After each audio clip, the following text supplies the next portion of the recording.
করছি গণপ্রজাতন্ত্রী বাংলাদেশ সরকারের পানি সম্পদ মন্ত্রণালয়ের মাননীয় মন্ত্রী শহীদুদ্দিন চৌধুরী অ্যানি। বিসমিল্লাহির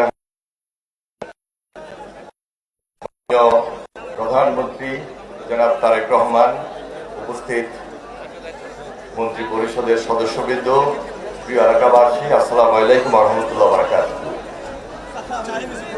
আপনারা 1900 রাষ্ট্রপতি জিয়া রহমানের খাল খনন কর্মসূচির কথা অনেকেই দেখেছেন, অনেকেই শুনেছেন।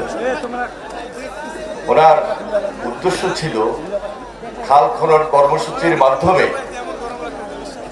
আমাদের দেশের গ্রামীণ অর্থনীতিকে চাঙ্গা করা,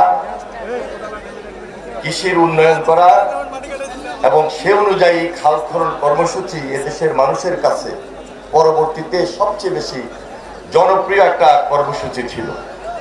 সেই কারণে আমরা যে উপকারটুকু পেয়েছি ছিল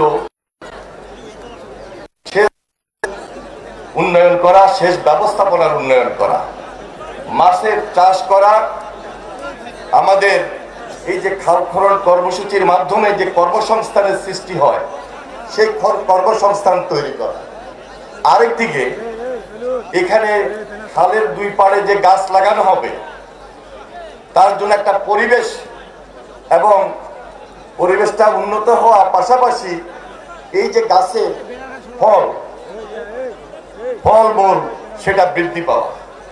আরেকদিকে হলো আমাদের এই খালের মধ্যে যখন খনন হবে, পানিতে যখন পরিবহন, নৌ পরিবহন, এই যে একটা যাতায়াতের ব্যবস্থা উন্নতি করা, সবকিছু মিলে আজকে এই কাজগুলো আমাদের এই দেশে বন্ধ হয়ে গিয়েছে বিগত বহু বছর।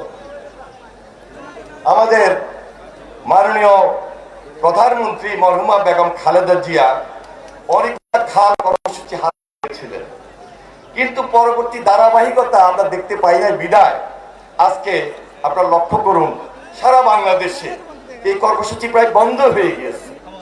নির্বাচনী প্রতিশ্রুতি অনুযায়ী, অঙ্গীকার অনুযায়ী মাননীয় প্রধানমন্ত্রী জনাব তারেক রহমান আবার এই কর্মসূচি হাতে নিয়েছে, আজকে তার উদ্বোধন।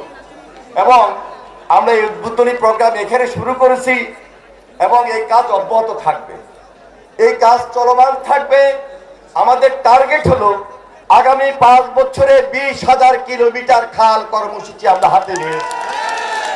যদি এটি অব্যাহত থাকে আমরা শেষ করতে পারি ইনশাল্লাহ, সারা বাংলাদেশ আবার জিয়া রহমান যেভাবে স্বনির্ভর বাংলাদেশ গড়ে তুলেছিলেন, আবার তারেক রহমানের নেতৃত্বে বাংলাদেশ স্বনির্ভর বাংলাদেশ হবে সে আশাবাদ ব্যক্ত করে আপনাদের সহযোগিতা কামনা করে আমি আমার বক্তব্য শেষ করছি।